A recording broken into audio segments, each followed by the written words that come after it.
करने के लिए हमें क्या क्या करना पड़ेगा, ये बातें अगर आपको देखनी है तो आपको ये सब चीजें वर्तमान योग के माध्यम से समझ में आएगी। दूसरी बात ये है कि वर्तमान योग को जानने से एक सबसे बड़ा लाभ ये है कि आपको अपने धर्म का और अपने दर्शन का बहुत अच्छा ज्ञान होता है। अगर आप अपने धर्म दर्शन के इतिहास को समझना चाहते हो तो भी आपको वर्तमान योग जानना पड़ेगा, समझना पड़ेगा।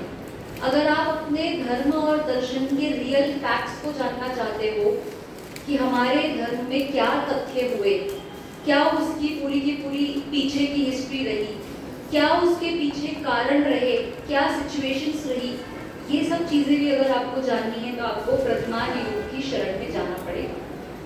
तीसरी बात ये है, आपको हमने ये बताया कि सम्यक दर्शन धारण करना है। आप ये बताओ कि सम्यक दर्शन को धारण करने के क्या क्या स्टेप्स होते हैं। फिर उसके बाद में अगर हम आपसे कहें कि सम्यक दर्शन ऐसे जीवों को धारण नहीं हो सकता जो इस तरीके के हैं, इस तरीके के हैं, कुछ ऐसे ऐसे हमने नियम भी बता दिए। तो इन सब चीज़ों को आपको वेरीफाई करने के लिए कुछ ना कुछ एग्जाम्पल्स तो चाहिए ही चाहिए। अगर हमारे सामने कोई एग्जाम्पल नहीं होगा, हम आपको कहें कि मोक्ष जाते हैं, कौन जाता है? हमने तो यहाँ किसी को मोक्ष जाते नहीं देखा। तो आप यकीन कैसे करोगे कि मोक्ष नाम की कोई जगह है और मोक्ष में कोई जाता है? तो हम आपको पूरी की पूरी एग्जाम्पल की लिस्ट दे देंगे। ये लोग पूरा वर्तमान योग तैयार है हमारे पास में कि इतने सारे लोग गए हैं और इतने सारे जाने वाले हैं। तो ये चीज़ों को बिलीव कराने में, फैक्ट्स को बिलीव कराने में कोई हमारा अगर सबसे बड़ा साथी है तो वो है वर्तमान योग। इस वर्तमान योग के माध्यम से आपको बहुत सारी चीज़ें समझ में आनी चाहिए। आपको आज इतनी सरलता से समझ में आ रहा है, भारत में हम हैं जहाँ पर हर धर्म को हर तरीके से मानने की स्वतंत्रता दी गई है। लेकिन इससे पहले क्या स्थिति थी, आपने सबके सुने होंगे कि हमारे पहले के समय में क्या क्या होता था। हमारे यहाँ पर तो जयपुर में बहुत साल ऐसी स्थिति थी, बहुत सारी ऐसी घटनाएं प्रसिद्ध हुई है, आप लोगों ने कभी सुनी हो अगर इतिहास से। ऐसी स्थिति हो गई थी कि जैन लोगों को रहने की आज़ादी नहीं, मंदिर जाने की आज़ादी नहीं, इतना तक फाइट कर दिया गया था कि जैन लोग रात को खाना नहीं खाते, सबको कंपलसरी करो रात को खाना खाना पड़ेगा। जिसके घर में रात को खाना नहीं बनेगा उसको हम पकड़ के जेल में डाल देंगे, उसको हम फांसी पे चढ़ा देंगे।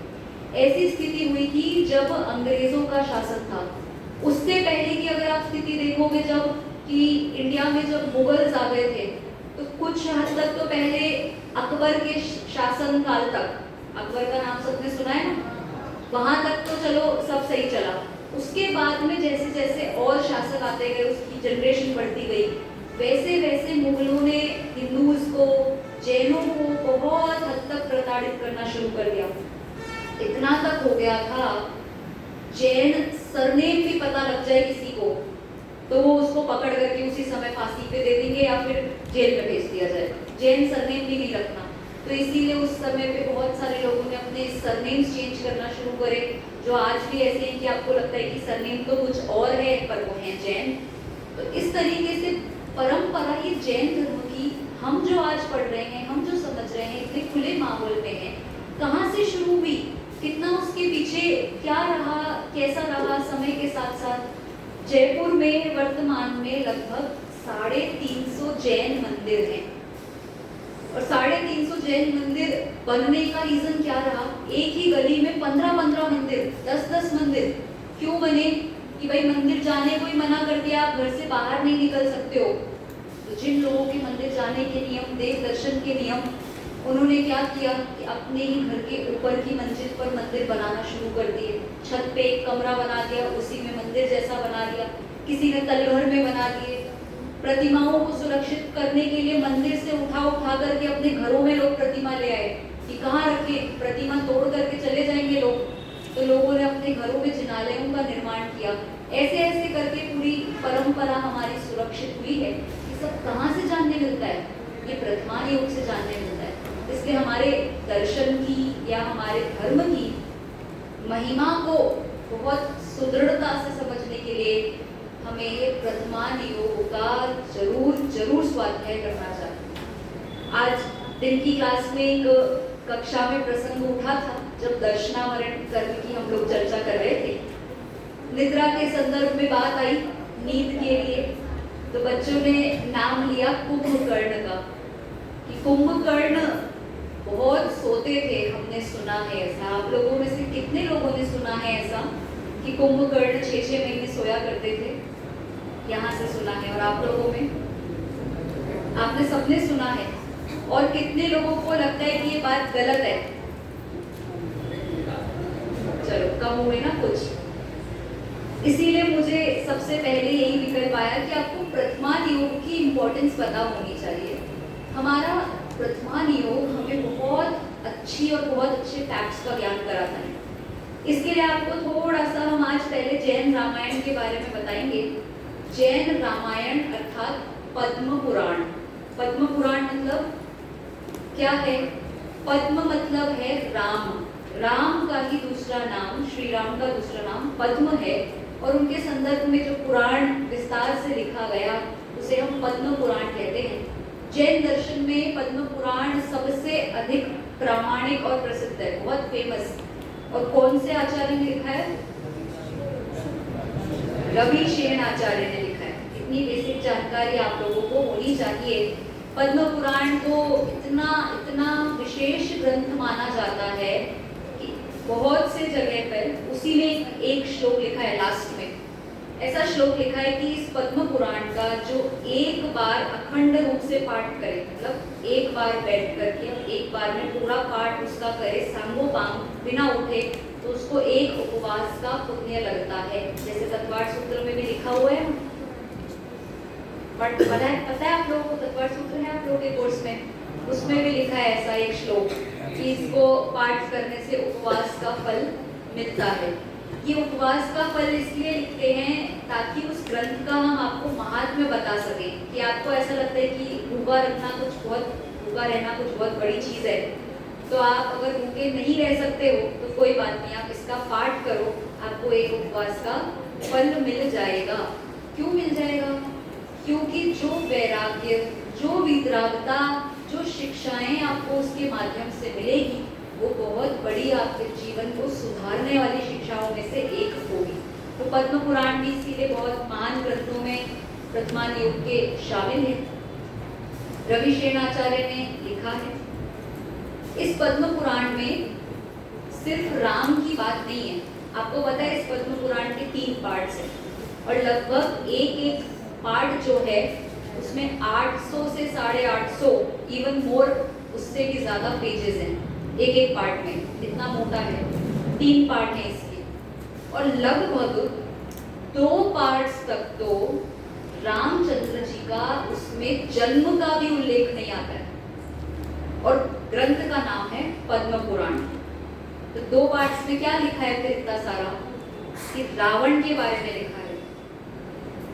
और जब आप पद्म पुराण पढ़ोगे तो आपको सबसे ज्यादा, मुझे ऐसा लगता है कि इतनी महिमा आएगी रावण की, इतना अच्छा उससे इम्प्रेस हो जाओगे कि रावण जैसा आपको कोई दूसरा हीरो विश्व में नहीं मिलेगा। इतना अच्छा व्यक्ति था रावण। पद्म पुराण में रावण के लिए संबोधन प्रस्तुत किए गए। पंडित, विद्वान, ऐसे शब्दों से संबोधित किया है रावण को। भक्ति के लिए अगर कोई प्रसिद्ध है, सबसे अच्छी भक्ति किसने करी, तो बोले रावण ने करी। रावण जैसा कोई भक्त नहीं था। इतने सुंदर उसके लिए विशेषण प्रस्तुत किए। रावण कोई राक्षस नहीं, सिर्फ उसके एक वंश का नाम राक्षस वंश था। रावण राक्षस नहीं था। रावण बहुत सुंदर व्यक्ति था। रावण विद्याधर था। आकाश में उड़ने की शक्ति थी उसके पास में। बहुत सुंदर, ऐसा सुंदर, ऐसी हाइट, ऐसी हेल्थ, जैसे मानो किसी स्वर्ग के देव जैसा सुंदर। इतना तेजस्वी, इतना बलशाली कि उसको कोई हरा नहीं सकता। इतना पुण्यशाली और इतना दानवीर कि रावण के अगर कोई महल में या उसके सामने कोई आ जाए तो वो खाली हाथ वापस नहीं जाएगा। इतना जैन धर्म का मर्मज्ञ कि हमेशा समूह शरणों में जाना, खूब दिव्य ध्वनि सुनना, खूब स्वाध्याय करना, खूब ध्यान करना, ऐसी उसकी सुंदर गतिविधियां थी। आप लोग क्या इमेजिन करते हो रावण को? 10 सिर वाला, जोर जोर से हंसने वाला एक विलन, ऐसा समझते हैं हम? नहीं समझते कि ऐसे ही समझते हैं? ऐसा नहीं समझना। रावण के 10 सिर नहीं थे। रावण के 10 सिर थे कि नहीं थे? तो फिर उसका नाम क्या था? दशानन नाम क्यों था? बिल्कुल। गले में जो माला पहनी हुई थी उसमें 10 मुख ऐसे प्रतिबिंबित होते हुए दिख रहे थे। जन्म के समय का नाम उसका था दशानन। फिर रावण नाम कब हो गया? पता है किसी को? हाँ बताओ बताओ, सही बता रहे हो आप।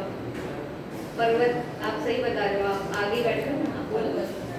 हाँ, पर्वत कहाँ उठाया था उसने? कैलाश पर्वत उठाया था जब बाली मुनिराज पर उत्सर्ग कर रहा था तब। पूर्व जन्म का वैर, उसी जन्म का वैर, दोनों सब मिला करके थोड़ा सा वैर इकट्ठा हो गया था, तो उसने अपने बल का प्रदर्शन करने के लिए पूरा का पूरा पहाड़ ऐसा कैलाश पर्वत उठा लिया। पर्वत उठा लिया, रावण के लिए कोई बड़ी बात नहीं है पर्वत उठा लेना, लेकिन बाली मुनिराज काय बल रिद्धिधारी थे। काय बल रिद्धिधारी के पास में ऐसी ताकत होती है कि उस समय ऐसी ताकत अन्य किसी के पास नहीं है। तो उन्होंने जरा सा अपना पैर का अंगूठा ऐसा नीचे की तरफ दबा दिया और उस भार से, उस बल से रावण उस पहाड़ के साथ साथ नीचे दबने लगा। और नीचे दबने लगा, जमीन में धंसने लगा, तो उसकी आंखों से आंसुओं की धारा बहने लगी और उस समय पर उसका नाम रखा गया रावण, जो शोर करके रोता हो ऐसा, ध्वनि करके चिल्ला करके रोने वाला, ऐसा है रावण। उस समय उसका नाम प्रसिद्ध हुआ, वैसे उसका नाम दशानन ही रखा गया था और दशानन ही था। अब ये रावण जो है, इसके भाई कौन कौन है, किसी को पता है? बोलो।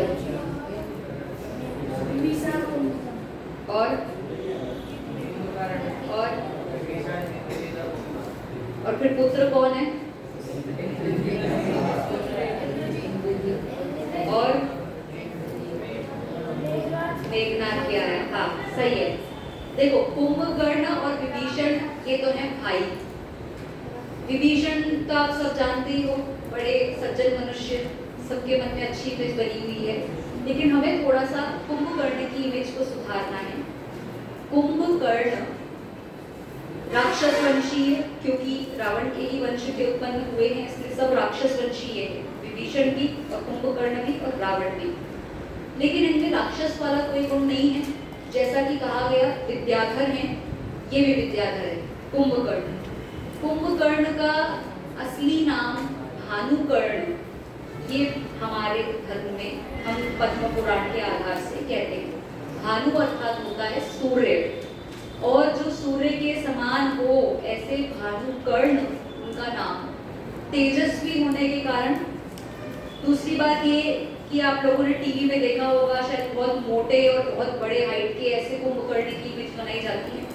कुंभकर्ण बहुत अच्छी अवगाहना के थे, इसलिए हाइट तो उनकी बड़ी थी, लेकिन ऐसे कोई मोटे और बहुत विशालकाय ऐसी बात नहीं है।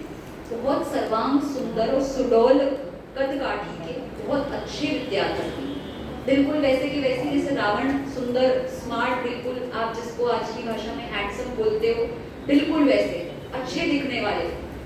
दूसरी बात, ऐसा नहीं है कि वो लोग मुकुट लगाते थे जिसमें सींग निकले हुए हों, जिस प्रकार से टीवी में दिखाया जाता है। बहुत सुंदर मणियों की आभा वाले व्यवस्थित मुकुट चलते थे, जैसा उनके पास में होता था। तीसरी बात, कुंभकर्ण विद्याधर और बहुत ज्ञानी, वे भी विद्वान, वे भी पंडित और जैन धर्म के मर्मज्ञ। ऐसा नहीं था कि वे सोते रहते हों, और 6 महीने तक सोने का तो दूर दूर तक कहीं कोई विधान नहीं, बल्कि उस समय तो और चतुर्थ काल में मुनि सुव्रतनाथ तीर्थंकर के समय की घटना है, रामायण पता है आपको? साक्षात जहाँ पर केवलियों के समागम हो रहे हो, वहां तो ऐसे जैन धर्म के मर्मी इतना सोते ही नहीं है, बहुत कम नींद होती है इन लोगों की, तो पराक्रमी है। निद्रा आना एक प्रमाद का लक्षण, थकान का लक्षण है।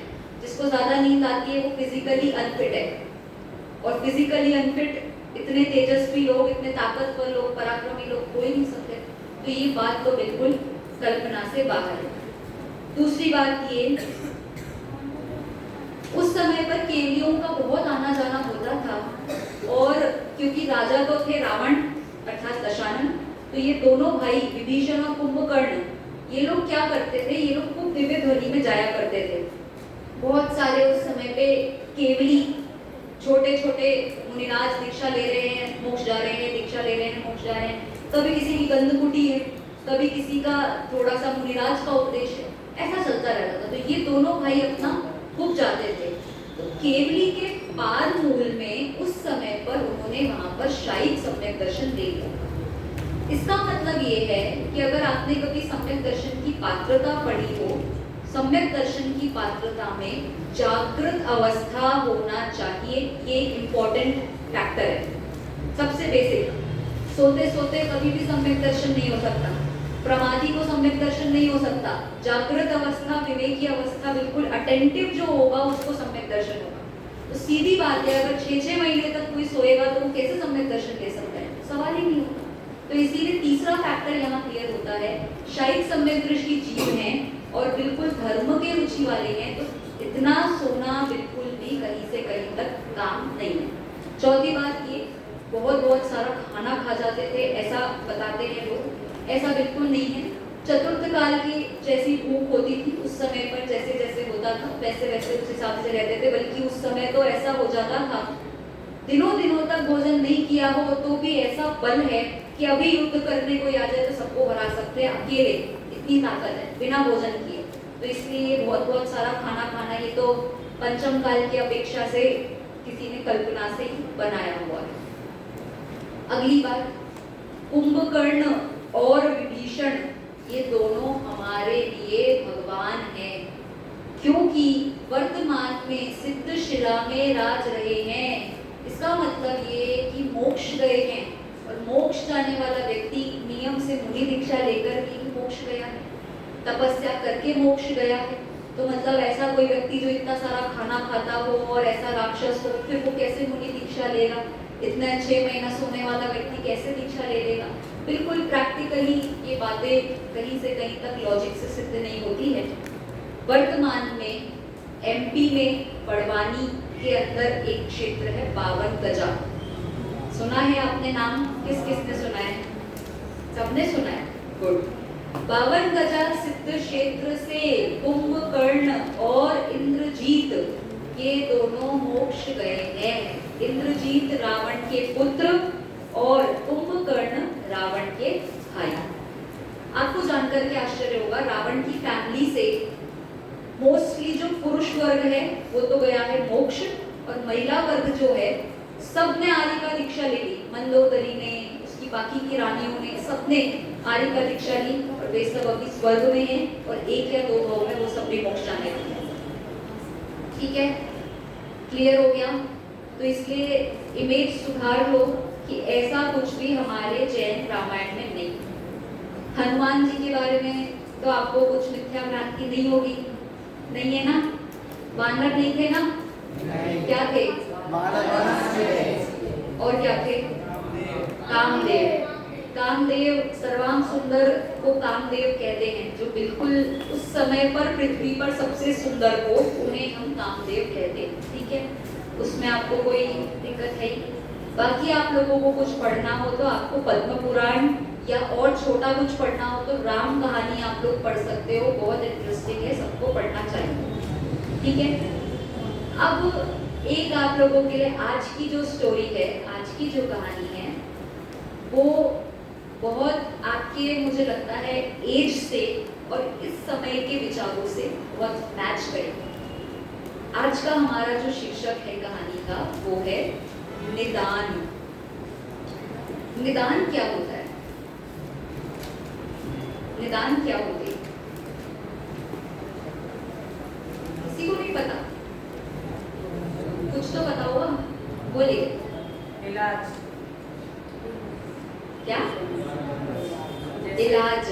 अच्छा, नहीं, हम उस वाले रोग निदान की बात नहीं कर रहे हैं, दूसरा निदान बोलो। जैसे कि कोई रावण के मुनि की समाधि हो रही है, तब उसने कोई किसी जीव को देखा कि वह वहाँ तो हो रहा है, तो उसको भी वैसे चुटकी 500 होती है तो निकाल। ठीक है, कुछ हद तक सही बोला है।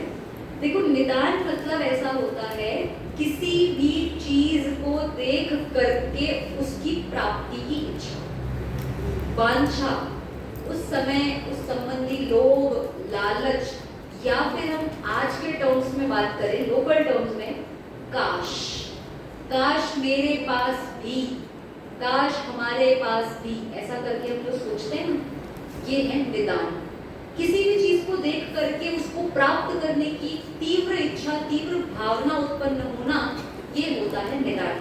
अब निदान के लिए जरूरी नहीं है कि कोई आलिका या मुनिराज समाधि कर रहे हो और उसी समय पे निदान हो। निदान आप कभी भी बांध सकते हो, इस समय भी बांध सकते हो, कभी भी, जब भी आपकी ऐसी कोई तीव्र इच्छा हो जाती है तब। दूसरी बात ये कि मोस्टली निदान जो होता है वो पुण्य का उदय हो तब फलता है। तो पुण्य का उदय मुनिराजों के पास और आलिकाओं के पास विशेषकर ज्यादा होता है, क्योंकि वो तपस्या या साधना कर चुके होते हैं, तो इसीलिए उनका विशेषकर उदाहरण हम लेते हैं। पर निदान आप भी बांध सकते हो, और अगर आपका उतना पुण्य का उदय होगा तो वो निदान फलता भी है।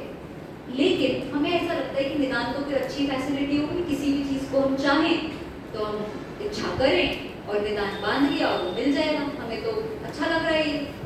तो आपके लिए एक ऐसा ही उदाहरण हम कहानी के माध्यम से आज समझेंगे कि निदान अच्छा है, बुरा है, क्यों है, और क्या इसका कॉन्सेप्ट होता है। ठीक है, कल सुभोम चक्रवर्ती की बात आ रही थी, उदाहरण आप लोग सुन रहे थे, उस सुभोम चक्रवर्ती के ही हम थोड़े से पिछले भाव में चलते हैं।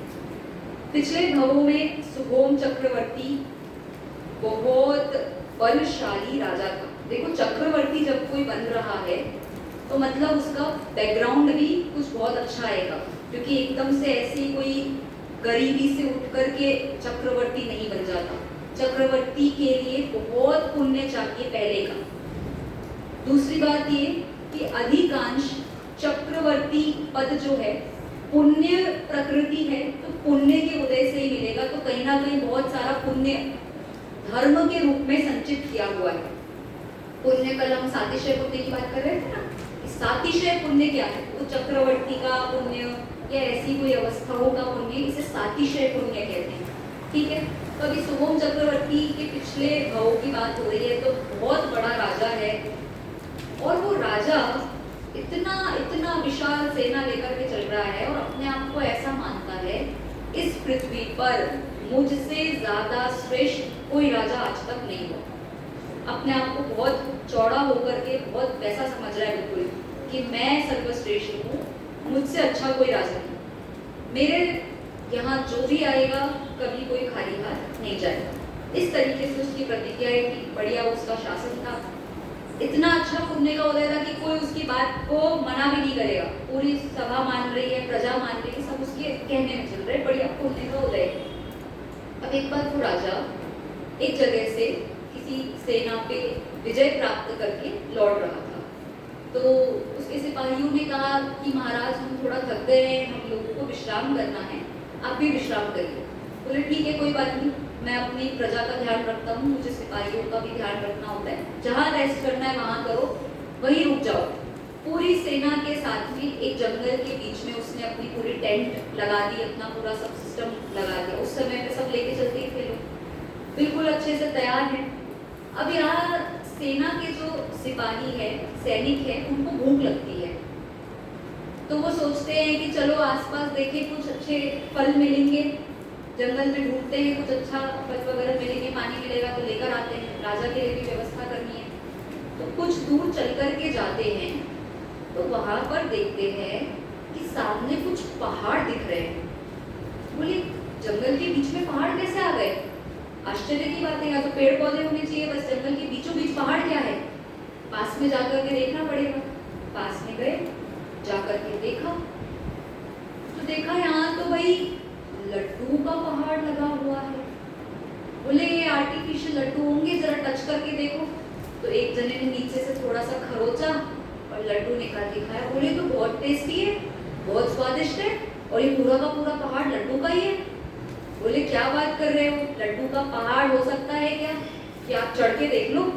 चढ़ के देखा, पूरी सेना धीरे धीरे उस पर चढ़ने लग गई पहाड़ पे, और उठा उठा के खाते जा रहे हैं कि हाँ यहाँ पे भी लड्डू है, यहाँ पे भी लड्डू है। फिर उसके बाद में कुछ सैनिक और आगे बढ़ गए, तो वो बोले कि अरे आगे और क्या दिख रहा है? बोले कुआं दिख रहा है, चलो पानी लेकर के आते हैं। कुएं में गए, देखा कुएं में तो खीर ही खीर भरी हुई है, पानी की जगह खीर। बोले कैसे संभव है? पक्का कोई देव मस्ती कर रहा है, किसी देव की माया है। ऐसा असली में होता है क्या? आपको लग रहा है ऐसा हो सकता है कि भाई असली में ही है, अभी तो देव कोई नहीं आया। तो बोले क्या है ये? कि चलो कुएं में से फिर लोगों ने बाल्टी भर भर के खीर निकालना शुरू कर दी, पानी की जगह खीर खा रहे हैं। फिर और आगे जाते हैं तो एक जगह फिर एक ढेर लगा हुआ मिलता है, उसमें बर्फी है, कहीं पे पूड़ी है, कहीं पे पूरा ऐसा खाना, एक एक आइटम जो चाहो, उसके पहाड़ के पहाड़ निकल रहे हैं। तो सब पूरी सेना पहले तो खूब खुश हो जाती है। फिर उसके बाद में खा पी लिया सबने, बोले चलो महाराज को चल के बताएं, महाराज खुश हो जाएंगे देख के। महाराज को आकर के बताया। महाराज बोले क्या तुम लोग टाइम पास कर रहे हो, क्या बोल रहे हो? क्या असली में ऐसा संभव है? ये तो बच्चों वाली बात हो गई कि लड्डू के पहाड़ है और खीर के कुएं है और नदियां भरी हुई है बिल्कुल दूध से। तो बोले चलो चल के दिखाओ मुझे। महाराज गए, देखा अरे सही में पहाड़ है। उन्होंने भी चख के देखा, तो बोले ये क्या है, ये कैसे हो रहा है? तो वहां पर बोले आसपास का कोई लोकल का है तो पकड़ के लाओ। गए, देखा जंगल में कौन मिलेगा, बड़ी मुश्किल से एक झोपड़ी मिली। उस एक झोपड़ी में एक बूढ़ा व्यक्ति रहता था। उस बूढ़े व्यक्ति को फटाफट पकड़ करके लाए और बोले कि ये पहाड़ दिख रहे हैं, ये तुम इसीलिए से खाना खाते हो रोज? बोले हाँ। बोले कौन करके गया ये पहाड़ इतना, कौन देव कर रहा है माया? बोले महाराज आपको कुछ गलत फहमी हुई है, ये देवों का काम नहीं है। बोले किसका काम है? बोले चींटियों का। बोले चींटियों का कैसे काम हो सकता है, ये चींटियां कैसे करेगी? तो फिर वो बूढ़ा व्यक्ति बताता है कि महाराज आज से कुछ समय पहले एक राजा यहाँ से निकल रहा था और उस राजा की सेना ने यहाँ पर कई दिन रुक करके भोजन किया और उन सेना के सैनिकों को जूठन छोड़ने की आदत थी, तो उनके पत्तल दोनों में जो खाना लगा हुआ था वो उन्होंने यहीं फेंक दिया। चींटियों ने इकट्ठा कर करके उसका ऐसा ढेर लगा दिया है कि मानो पूरे पहाड़ बन गए। तो राजा को इतना आश्चर्य हुआ कि जिसकी जूठन बच करके पहाड़ बन गया हो, उसकी सेना ने कितना खाना खाया होगा, उनकी प्लेट्स में कितना खाना होगा जिसकी जूठन से पहाड़ बन चुका है। सोचो जिन्होंने खाना इतना खाया होगा उसकी सेना कितनी बड़ी होगी, और उसकी सेना इतनी बड़ी होगी तो उसका राजा कितना बड़ा होगा। तो ये सब उसको क्या हुआ, उस समय पे रियलाइजेशन हुआ कि हाँ मैं अपने आप को जो बड़ा मान रहा था वो बड़ा मानने का मेरा भ्रम यहाँ पर टूटता है। अब देखो क्या होगा कि उसी समय पर वो राजा सोचता है कि अब मुझे दीक्षा ले लेनी चाहिए, मेरा तो सब बेकार हो गया, मैं तो अपने आप को बड़ा मान रहा था, चौड़ा मान रहा था कि मुझसे बड़ा कोई नहीं है। उसी समय पर स्वर्ग से एक देव मित्र आता है और वो उस मित्र का पुराने भाव का उसका कुछ संबंध होता है, तो उस मित्र को बोलता है कि हाँ तुम्हें दीक्षा धारण करनी चाहिए और तुम यहाँ पर अपनी मुनि दीक्षा धारण करो, मैं तुम्हारे इस वैराग्य की अनुमोदना करता हूँ। तो वहाँ पर वो राजा दीक्षा ले लेता है और उसके साथ में कई सारे सिपाही वगैरह सब दीक्षा ले लेते हैं। वहाँ पर वो उसका सब राजपाट एक तरफ रह जाता है। अब क्या होता है, क्योंकि उसको बड़ा होने की इच्छा थी ना, कुछ दीक्षा लेने के कुछ समय बाद एक स्वर्ग का विमान जाता हुआ दिखता है उसको ऊपर से। तो वो देख करके उसको मन में इच्छा होती है कि ये राजा तो था चलो मनुष्य गति में बड़ा, लेकिन इस स्वर्ग के जो अहिमिंद्र हैं, इस स्वर्ग के बड़े बड़े देव हैं, इनका तो वैभव इस राजा से भी बड़ा है कि नहीं है? तो मुझे बड़ा होने के लिए कुछ ऐसा बनना चाहिए कि स्वर्ग के देव भी सेवा करें। और ऐसी पदवी कौन कौन सी होती है जिसमें स्वर्ग के देव सेवा करते हैं? तीर्थंकर हो सकती है, चक्रवर्ती हो सकती है, ठीक है?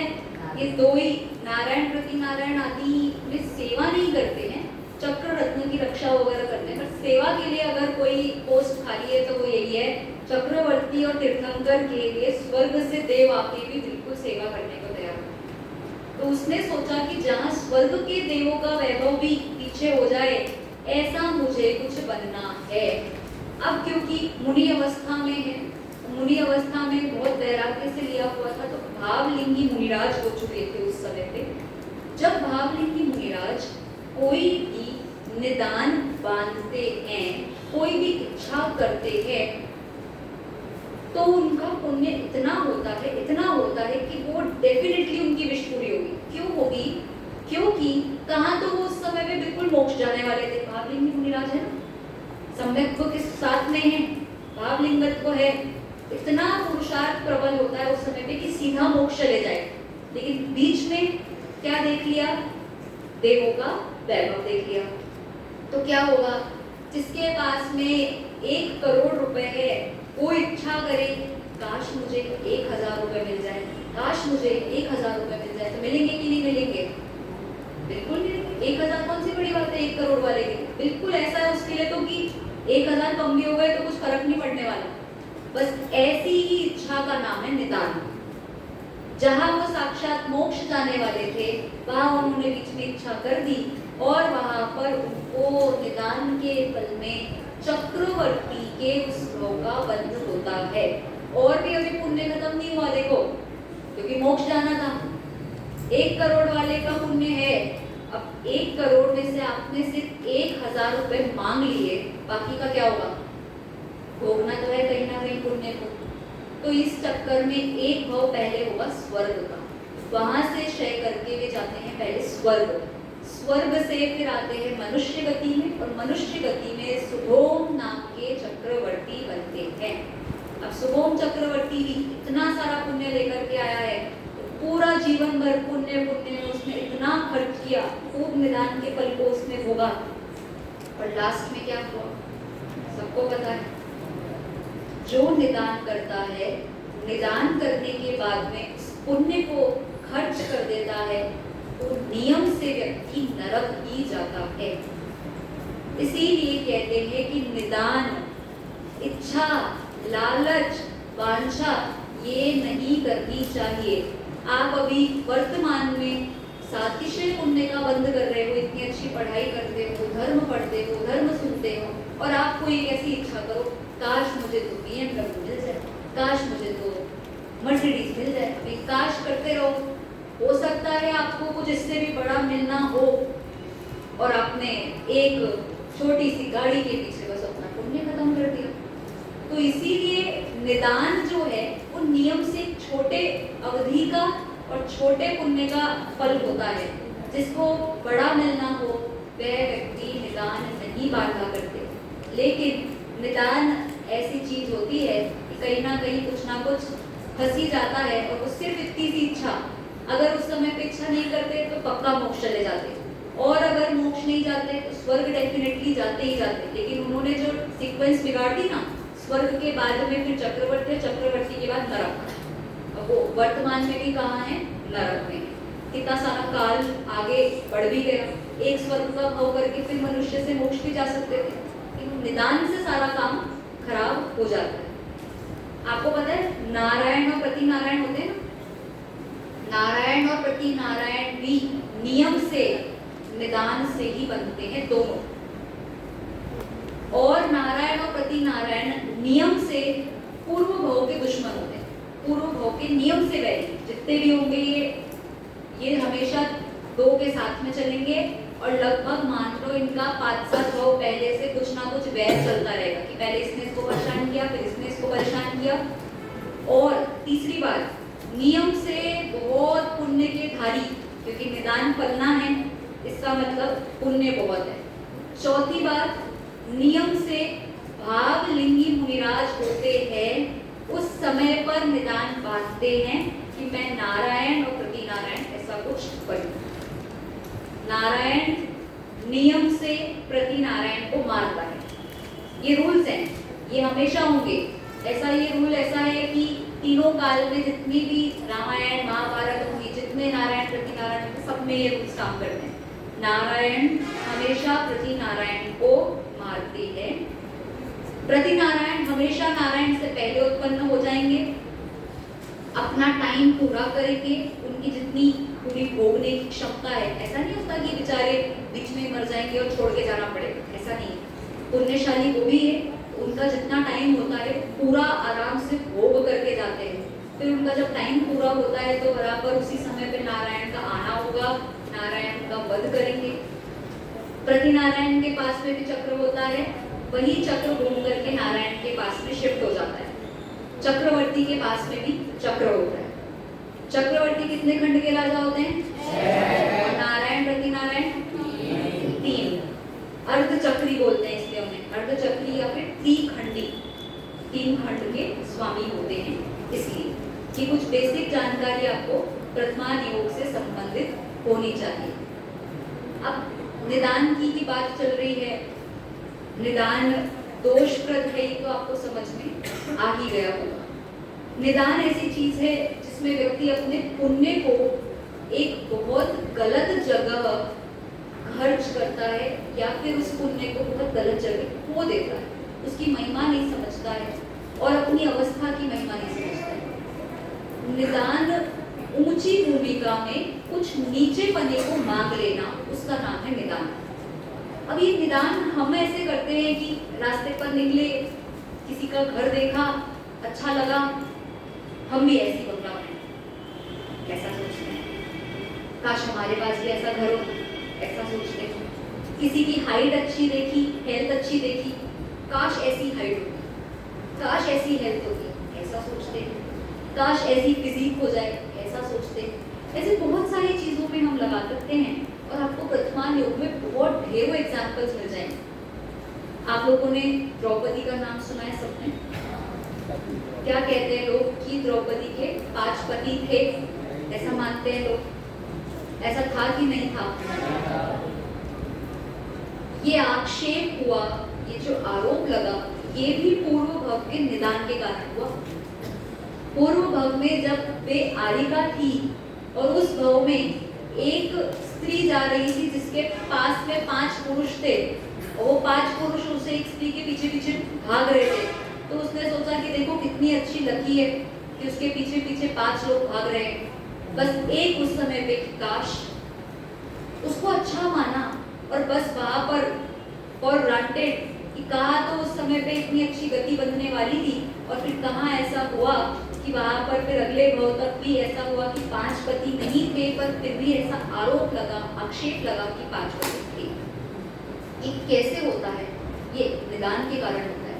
आप लोगों के साथ भी होता होगा ऐसा शायद कि कुछ गलत नहीं करा है फिर भी आरोप लग जाते हैं, कुछ खराब नहीं करा है फिर भी कुछ ना कुछ सुनने मिल जाता है, आरोप लगता है, कुछ कोई डांट देता है, कोई कुछ बोल देता है। ये पूर्व भोग के आपके सब कर्मों के फलों के हिसाब से होता है। इसलिए निदान में बहुत सावधान रहना। हो सकता है आज आपके पास में नहीं हो जो आपको चाहिए, पर नियम से इससे अच्छा ही मिलेगा। इतना अपने पुण्य पर विश्वास रखो, क्योंकि आप जिस समागम में हो, जो आप अध्ययन कर रहे हो, ये आपके सातिशय पुण्य को बढ़ाने वाली है। इसी से जुड़ते हुए अपनी हम दूसरी कहानी की तरफ चलते हैं। हमें ऐसा लगता है हमारे पास में बहुत सारी चीजें नहीं है, हम मोस्टली अभाव की कल्पना करते, क्या क्या नहीं है और क्या क्या हमारे पास में लिस्ट है फ्यूचर की, ये होना चाहिए, ये होना चाहिए, ये होना चाहिए। ऐसा कर करके हम निदानों की लिस्ट बनाते हैं। आप लोगों जैसा ही एक बहुत बच्चा है, छोटा सा प्यारा सा बालक है, और वो प्यारे से बालक का नाम मुझे लगता है शायद आप लोगों ने सुनी भी होगी कहानी, उसका नाम है अकृत पुण्य। सुनिए कहानी, किस किस ने सुनी है? 2-3 लोगों ने सुनी, चलो कोई बात नहीं। अकृत पुण्य शब्द का अर्थ समझ रहे हो आप? अकृत पुण्य, जिसने पुण्य नहीं किया है ऐसा, जिसने बिल्कुल पुण्य नहीं किया है ऐसा। अब आप सोचो उसके मम्मी पापा ने ऐसा नाम भी कैसे रखा होगा उसका कि इसने पुण्य नहीं किया। उसके नाम के पीछे क्या लॉजिक है? उसके नाम के पीछे ये हुआ, जैसे ही वो बालक गर्भ में आया उसके पिताजी मर गए। जैसे ही बिल्कुल जिस दिन गर्भ में आया उसी दिन उसके पिताजी मर जाते हैं। ठीक है, कोई बात नहीं, बहुत लोगों के साथ हो जाता है, चल जाए, माता तो है, ठीक है। अब इसके बाद में जैसे ही वो बच्चा पैदा होता है वैसे उसके दादा दादी मर जाते हैं। ठीक है, कोई बात नहीं, अभी बहुत लोगों के साथ हो जाता है। चलो और आगे, जैसे ही वो बालक कुछ दिन कुछ हफ्ते का हुआ, जिस घर में वे रह रहे थे वो घर किसी प्राकृतिक आपदा के चलते नष्ट हो जाता है। मान लो भूकंप आ गया, कुछ हो गया और वो घर नष्ट हो जाता है, गिर जाता है, ढह जाता है।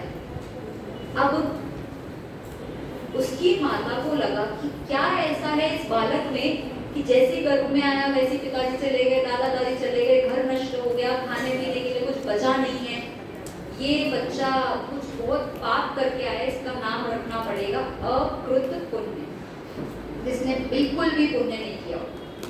अब देखो, हमें ऐसा लगता है हम बिल्कुल अभावग्रस्त, हमारे पास ये नहीं है वो नहीं है। अब उसकी मम्मी को भी लग रहा है क्या कैसा बच्चा है, बिल्कुल ही ऐसा नाश करने वाला पैदा हुआ जिसने बिल्कुल कुल का नाश कर दिया हो मानो।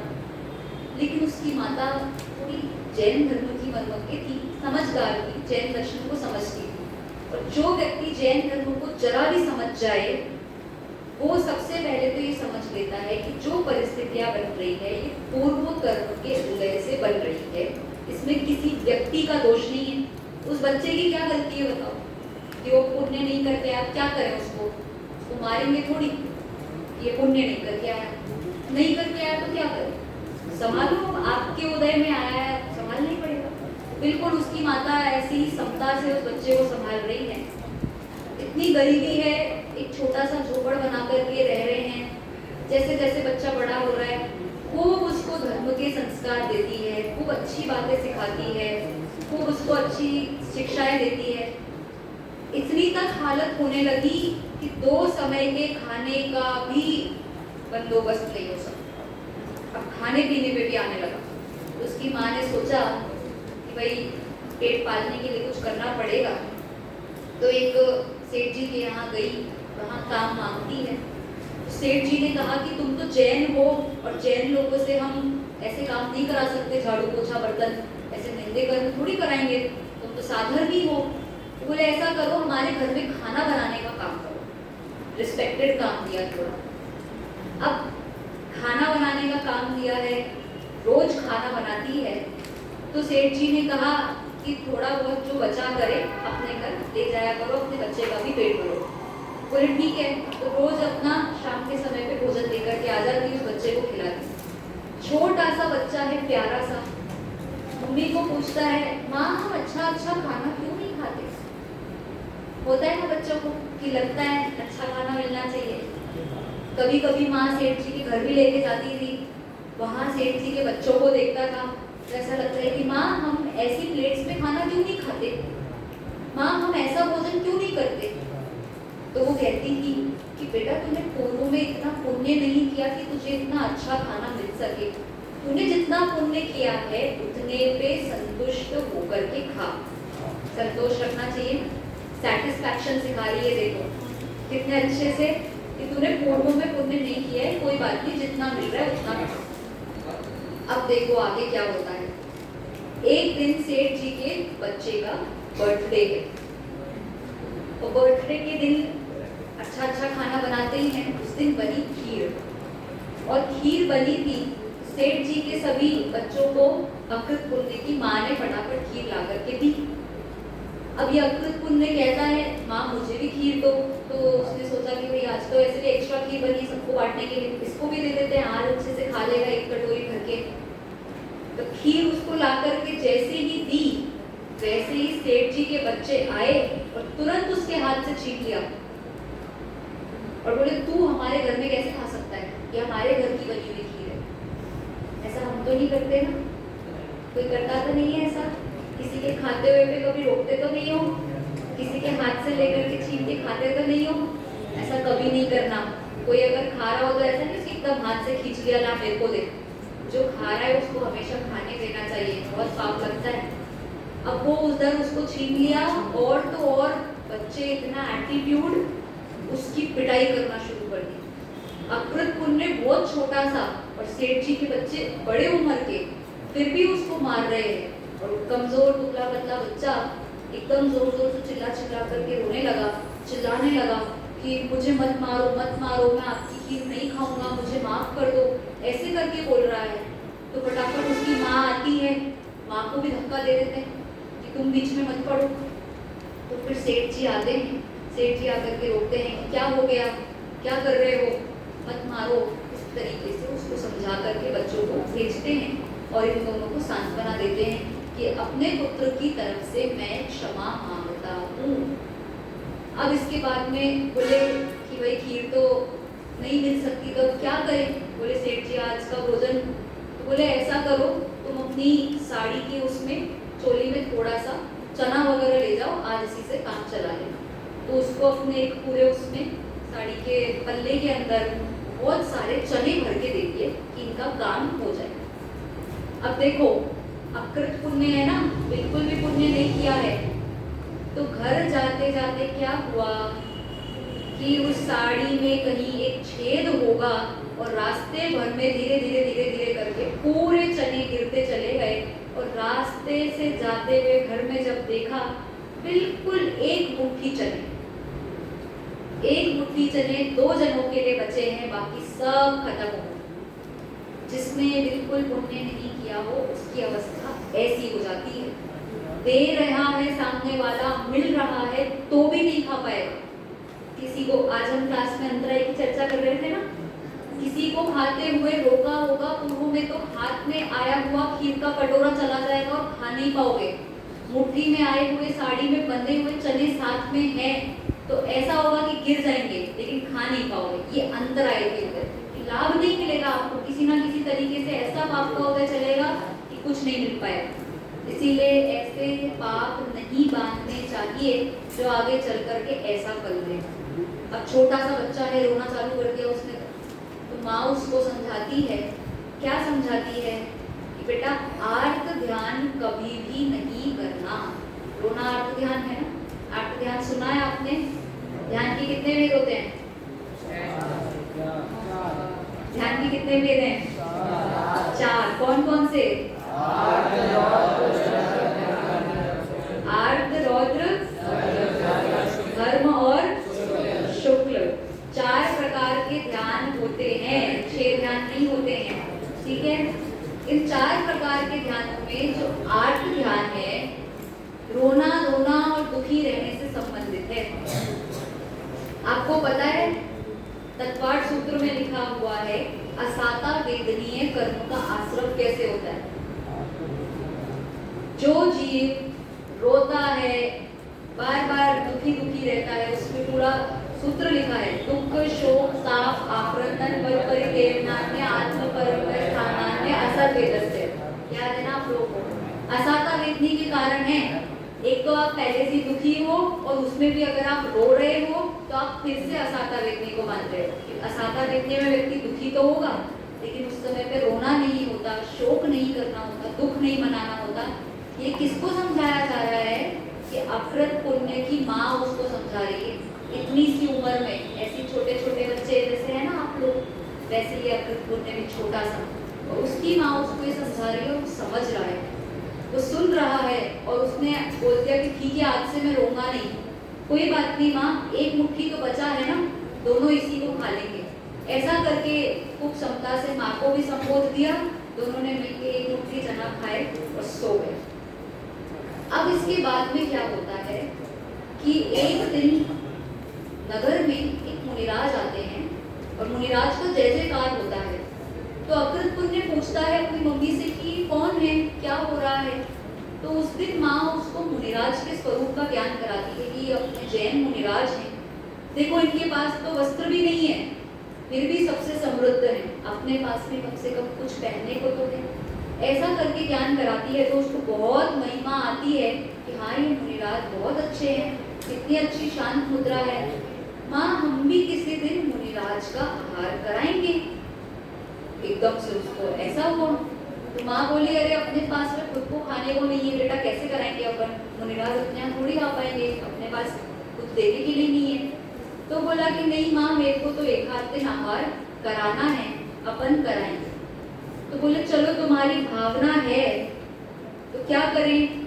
सेठ जी के पास जाती है, सेठ जी को बोलती है कि आप मुझे एक मुट्ठी चावल और थोड़ा सा दूध और थोड़ी सी शक्कर दे दो, मुझे खीर बनानी है और मुझे मुनिराज को आहार देना है।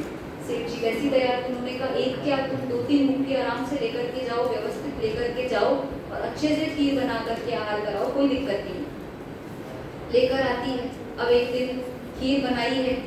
आज अकृत पुण्य इतना खुश है कि सुबह 5 बजे से उठ करके नृत्य कर रहा है, कूद रहा है जोर जोर से, आज तो हमारे घर मुनिराज आएंगे।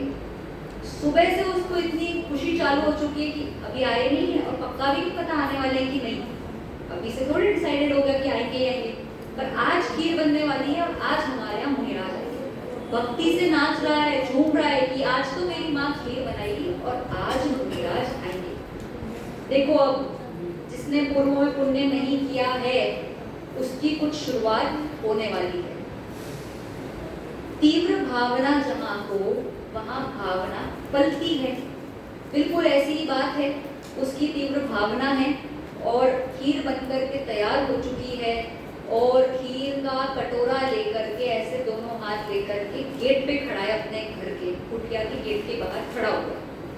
आधा घंटा हो गया, 1 घंटा हो गया, अब सोच रहा है मुनिराज क्यों नहीं आए, क्यों नहीं आए, क्यों नहीं आए। तो माँ कहती है कि हो सकता है बेटा कहीं और विधि मिल गई हो। तो बोले नहीं आज मैं मुनिराज को आहार कराए बिना खाना नहीं खाऊंगा। देखो जो उस समय पे एक खीर के लिए इतना लालायित था, जिसने लाइफ में कभी खीर नहीं खाई हो, उसके हाथ में खीर का कटोरा है और फिर भी नहीं खा रहा है और ये और बोल रहा है कि जब तक मुनिराज नहीं आएंगे तब तक मैं खाऊंगा ही नहीं। कितनी भक्ति है ना, कितनी श्रद्धा है, किसके प्रति, सच्चे मुनिराज सच्चे गुरु के प्रति श्रद्धा है। तो अब खड़ा हुआ है और श्रद्धा जहाँ पर तीव्र हो जाए वहाँ वो भावना से काम होता ही होता है। तो वहाँ पर मुनिराज आते हैं और जैसे ही मुनिराज आते हैं उसकी आंखों से आंसू की धारा निकलती है, खूब खुश होता है, जल्दी से मम्मी को बुला करके लाता है कि माँ देखो मुनिराज आ गया, बताओ क्या करना है। तो माँ बताती है आहार दान की विधि कैसी है।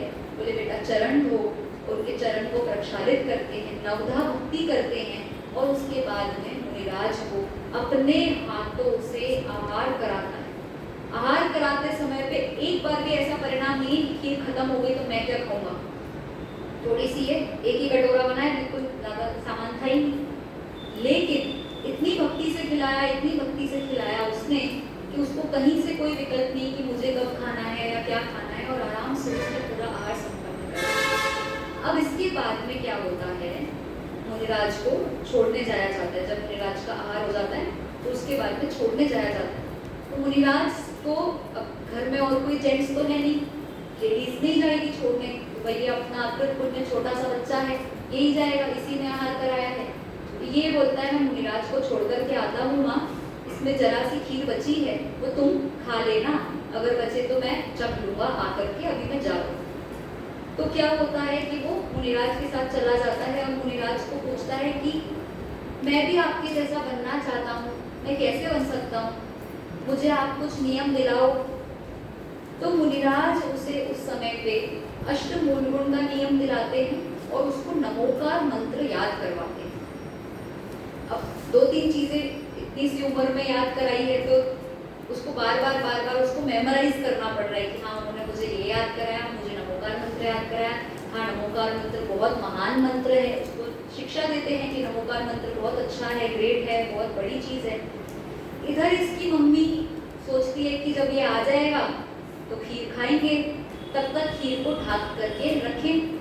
तो रसोई में जाकर के खीर रखने लगती है तो देखती है अरे खीर का तो पूरा का पूरा कटोरा भरा हुआ है, ये जादू कैसे हुआ। तो उसने एक कटोरी खीर अकृत पुण्य के लिए निकाल करके रखी कि चलो अभी अच्छे से खा ले। जैसे ही उसमें से एक कटोरी खीर कम करी, फिर वो कटोरा पूरा भर गया। तो उसकी माँ समझ गई कि कुछ विशेष हुआ है। आसपास के गांव वालों को बुला करके लाती है कि अरे देखो ये खीर का कटोरा बार बार अपने आप भरता जा रहा है। तो फिर लोगों ने बताया कि तुम्हारे यहाँ अक्षीण महानस रिद्धिधारी मुनिराज के आहार हुए हैं। कौन होते हैं? ज्यादा बड़ा नाम